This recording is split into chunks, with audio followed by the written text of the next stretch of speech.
Hello aspirants, welcome to pharma syndrome YouTube channel.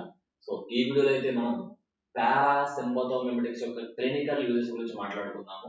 ఎందుకంటే మీరు ఏ pharmacy competitive exam prepare అయినా కానీ, especially drug inspector pharmacist exams లో మీకు ఫార్మకాలజీ నుంచి ఎక్కువ క్వశ్చన్స్ వచ్చే ఛాన్స్ ఉంది. ఎస్పెషల్లీ క్లాసిఫికేషన్స్, క్లినికల్ యూజెస్, వాటి యొక్క అడ్వర్స్ ఎఫెక్ట్స్, సైడ్ ఎఫెక్ట్స్ అన్నమాట. సో ఇక్కడ మనం మెయిన్ గా పారాసింపథోమిమెటిక్స్ యొక్క క్లినికల్ అప్లికేషన్స్ చూద్దాము. Parasympathomimetics detailed classification with tricks and mnemonics already నేను చేస్తున్నాను వీడియో. సో మన ఛానల్లో ఉంది, మీరు ఒకసారి చూడండి. అది చూసిన తర్వాత ఇది చూస్తే మీకు ఈజీగా ఇంకా హెల్ప్ అవడానికి ఛాన్స్ ఉంటుంది. సో ముందుగా అయితే మన ఛానల్ సబ్స్క్రైబ్ చేసుకొని డెఫినెట్ గా లైక్ చేయండి, వీడియోని షేర్ చేయండి. అండ్ సబ్స్క్రైబ్ చేయడం మర్చిపోవద్దు, ఎందుకంటే కనుక అప్కమింగ్ నోటిఫికేషన్స్ గురించి, ఎస్పెషల్లీ తెలంగాణ నోటిఫికేషన్ గురించి డీటెయిల్స్ అయితే ఉన్నాయి. సో దానికి సంబంధించిన అప్డేట్స్ కూడా ఇస్తూ ఉన్నాను. సో మీరు ఆల్రెడీ ఎంహెచ్ఎస్ఆర్పి ఎగ్జామ్ రాసి ఉన్నారు. ఆ రిజల్ట్స్ అనేది ఎప్పుడు వస్తే అనేది క్లారిటీ లేదు, లేట్ అవుతుంది బికాస్ ఆఫ్ డిఫరెంట్ రీజన్స్. దానికి సంబంధించిన వీడియో కూడా మన ఛానల్లో పెట్టాను, ఒకసారి చూసుకోండి.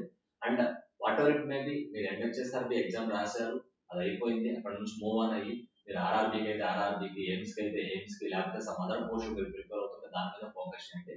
లేదు మీరు నిజంగా Telangana drug inspector coaching details కోసం ఎదురు చూస్తున్నా కానీ, Telangana drug inspector coaching Telangana drug inspector notification ఎదురు చూస్తున్నా కానీ, నోటిఫికేషన్ అయితే ఖచ్చితంగా వచ్చే ఛాన్స్ ఉంది, 100% అయితే ఛాన్స్ ఉంది. సో తెలిసిన యూట్యూబ్ ఛానల్స్ కావచ్చు, ఆల్రెడీ వర్కింగ్ చేసే ఫెలోస్ నుంచి కావచ్చు తెలుసుకోవడం జరిగింది.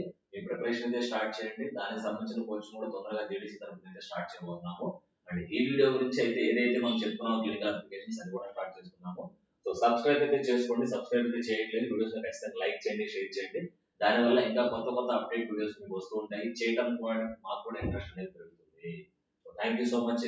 The clinical applications of parasympathomimetics. So parasympathomimetics classification detail గా వీడియో చేశాను, అది ఒకసారి చూసి మాత్రమే ఇది చూడండి.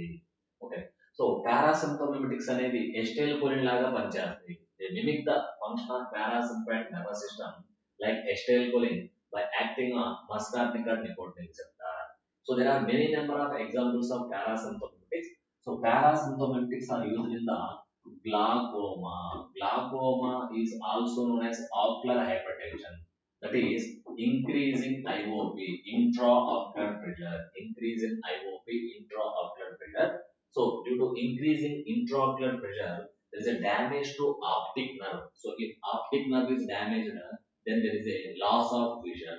So for treatment of glaucoma, drugs like pilocarpine, as well as drugs like carbachol, drugs like physostigmine also useful. So classification videos చూస్తే మీకు ఇది ఇంకా క్లియర్ గా అర్థమవుతుంది అన్నమాట. సో గ్లాకోమాలో డ్రగ్స్ యూజ్ చేస్తారు ఈ డ్రగ్స్. నెక్స్ట్ మయస్థీనియా గ్రవిస్. మయస్థీనియా గ్రవిస్. సో మయస్థీనియా గ్రవిస్ లో కూడా ఈ పారాసింపథోమిమెటిక్స్ అనేవి యూజ్ చేస్తారండి. Because they shows action like acetylcholine simply. So what is myasthenia gravis? Myasthenia gravis is an autoimmune disease in which our own immune body produce antibodies against NM receptors of skeletal muscle. అంటే మన own immune సిస్టమే antibodies produce చేస్తుంది. ఆ antibodies skeletal muscle మీద ఉన్న NM nicotinic muscle receptors block చేయడం వల్ల skeletal muscle contraction తగ్గిపోయి మజిల్ వీక్నెస్ అయిపోయి పెరాలసిస్ అయ్యే ఛాన్స్ కూడా ఉంది. సో ఆ కండిషన్ లో మజిల్ కాంట్రాక్షన్ ఇంప్రూవ్ చేయాలి కాబట్టి ఇమ్యూనో సప్రెసెంట్స్ వాడతారు, ఎందుకంటే ఆటో ఇమ్యూన్ డిసీజ్ కాబట్టి ఇమ్యూనో సప్రెసెంట్స్ వాడతారు. దాంతో పాటు ఎస్టైల్కోలిన్ లాగా యాక్షన్ చూపించే డ్రగ్స్ మనం చూసుకుంటే కనుక, సో ఫైజోస్టిగ్మైన్ యూజ్ చేస్తారు మయోస్థీనియా గ్రావిస్ లో, నియోస్టిగ్మైన్ యూజ్ చేస్తారు. Some other examples also they will use. And especially చాలా సార్లు కూడా కాంపిటేటివ్ సెక్టార్ లో అడిగిన క్వశ్చన్ ఏంటంటే కనుక, what is the diagnostic agent for myasthenia gravis? Hydrophonium. Hydrophonium is useful as a diagnostic agent for diagnosis of myasthenia gravis. And next is Alzheimer's disease. Alzheimer's disease. So you know about Alzheimer's disease. The role of acetylcholine in the central nervous system, learning and memory. ఒకవేళ central nervous system లో కనుక acetylcholine levels తగ్గితే, so acetylcholine levels తగ్గితే memory తగ్గిపోతుంది, memory తగ్గిపోతే Alzheimer's develop అవుతుంది. అందుకనే Alzheimer's disease treatment లో ఎస్టైల్కోలిన్ లాగా పనిచేసే డ్రగ్స్ ని తీసుకుంటారు. ఫర్ ఎగ్జాంపుల్ మనం చూసుకుంటే కనుక ఆల్జీమర్స్ డిసీజ్ లో టాక్రిన్ వాడతారు, that is chemically equivalent derivative. But nowadays tacrine కాకుండా రివాస్టిగ్మైన్ కానీ, అలాగే గెరాంటమైన్ కానీ, ఫైజోస్టిగ్మైన్ లాంటి డ్రగ్స్ యూజ్ చేస్తున్నారు. టాక్రిన్ ఎందుకు వాడట్లేదు అంటే కనుక టాక్రిన్ కి సైడ్ ఎఫెక్ట్ హెపటోటాక్సిటీ ఉంది. టాక్రిన్ కి సైడ్ ఎఫెక్ట్ హెపటోటాక్సిటీ ఉంది. అలాగే atropine poisoning, atropine poisoning, atropine overdose, atropine poisoning అంటే అట్రోపిన్ పాయిజనింగ్ అంటే atropine overdose. So atropine overdose లో జనరల్ గా మనకి ఫైజోస్టిగ్మైన్ యూజ్ చేస్తారు. ఫైజోస్టిగ్మైన్ అంటే ఫైజోస్టిగ్మైన్ అనేది ఎసిటైల్ కోలిన్ ఎస్టరేజ్ ఎంజైమ్ ఇన్హిబిట్ చేసి ఎసిటైల్ కోలిన్ మెటబాలిజం తగ్గిస్తుంది, తద్వారా ఎసిటైల్ కోలిన్ లెవెల్స్ పెంచుతుంది. ఇప్పుడు అట్రోపిన్ పాయిజనింగ్ అంటే అట్రోపిన్ అనేది parasympatholytic, shows action opposite to acetyl choline. Atropine is a muscarinic receptor blocker. So atropine levels బాడీలో ఎక్కువైతే అట్రోపిన్ పాయిజన్ వస్తుంది. ఆ అట్రోపిన్ మస్కార్నిక్ రిసెప్టార్స్ బ్లాక్ చేస్తుంది.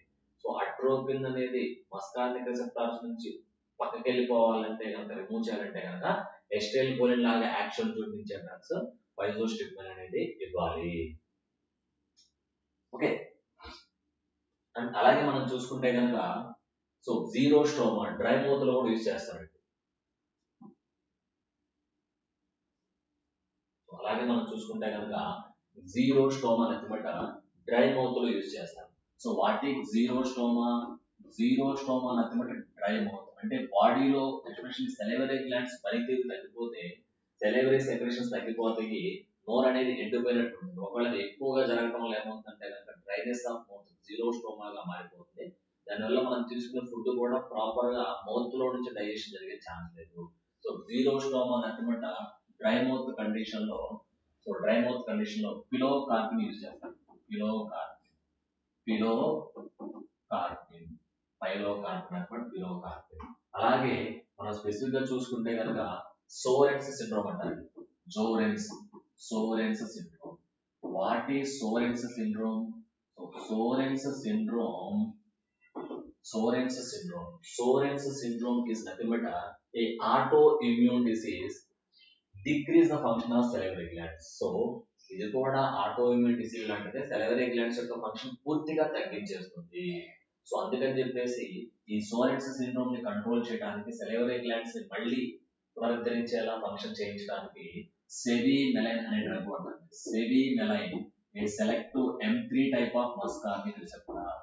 Selective M3 type of muscarinic receptor helps in the treatment of Soren's syndrome, a type of autoimmune disease in which decreasing the function of salivary glands, decreasing the function of the salivary glands. And అలాగే మనం చూసుకుంటే కనుక ఈ drugs అనేవి మనకి POUR లో కూడా వాడతారండి. Especially POUR. What is POUR? Post operative urinary retention. Post operative urinary retention అంటే సర్జరీస్ జరిగిన తర్వాత ఆ పర్టికులర్ పేషెంట్ ఎఫెక్టివ్ గా యూరినేషన్ చేయడానికి ఇబ్బంది పడతారు అనమాట. అందుకని ఆ యూరిన్ అవుట్పుట్ పెంచడానికి ఎస్టైల్ కోలిన్ లాంటి సబ్స్టెన్స్ ఇస్తారు. ఎస్టైల్ కోలిన్ లాంటి సబ్స్టెన్స్ యూరినరీ ట్రాక్ట్ యొక్క యూరినరీ బ్లాడర్ స్మూత్ మజిల్ని కన్స్ట్రిక్ట్ చేసి యూరిన్ అవుట్పుట్ ఇంక్రీజ్ చేస్తాయి. Post operative urinary retention, the drug of choice is bethanechol. Drug of choice is Bethanical. Bethanical selective M3 receptor agonist helps in the treatment of post-operative urine retention. And apart from that, useful in post-operative urine retention, also used in paralytic areas. Also used in the paralytic areas. అంటే ఈరియం అనేది paralysis అయిపోతే మళ్ళీ దాన్ని normal గా contracted చేయడానికి, normal గా contraction చేయడానికి కూడా బెథానికల్ వాడతారు. సో పౌర్, పోస్ట్ ఆపరేటివ్ యూరినరీ రిటెన్షన్ పౌర్, like bethanechol and paralytic areas. And other thing, so ఈ డ్రగ్స్ అనేవి టాకీకార్డియా లాంటి కండిషన్ కూడా వాడతారండి. ఎందుకని? ఎగ్నలిన్ అనేది హార్ట్ రేట్ ని ఇంక్రీజ్ చేస్తుంది, బట్ ఎస్టైల్ కోలిన్ అనేది హార్ట్ రేట్ ని తగ్గిస్తుంది. ఒకవేళ హార్ట్ బీట్ మరీ ఎక్కువైతే కనుక టాకీకార్డియా మోర్ దాన్ 100 బీట్స్ వెళ్తుంది. అటువంటి కండిషన్ లో మెథానికాల్ అనే డ్రగ్ వాడతారండి. మెథానికాల్ అనేది హార్ట్ మీద ఉన్న M2 రిసెప్టార్స్ ని ఎగోనైజ్ చేసి, హార్ట్ రేట్ ని తగ్గిస్తుంది. ఎందుకంటే ఇది ఎస్టైల్ కోలిన్ లాగా యాక్షన్ చూపిస్తుంది. The role of estyl choline on heart is decreasing heart rate by relaxation of cardiac muscle. So parasympathomimetics అనేవి ఎస్టైల్ లాగా యాక్షన్ చూపిస్తాయి. సో పారాసింపథోమిమెటిక్స్ క్లాసిఫికేషన్ డీటెయిల్ గా ఆల్రెడీ నేను వీడియో చేస్తున్నాను, అది చూసి ఇది చూడండి. సో గ్లాకోమాలో వాడతారు, మైస్థినియా గ్రవిస్ లో వాడతారు, ఆలిమస్ డిస్ లో వాడతారు, అట్రోపిన్ ఓవర్ డోస్ లేదా పాయిజన్ లో వాడతారు, అలాగే జీరోస్టోమా డ్రైమౌత్ లో వాడతారు, అలాగే సోరెట్ సిండ్రోమ్ లో వాడతారు, auto immune disease of salivary gland, అలాగే టాకీకార్డియాని కంట్రోల్ చేయడానికి కూడా మెథానికాల్ అనేది యూజ్ చేస్తారు.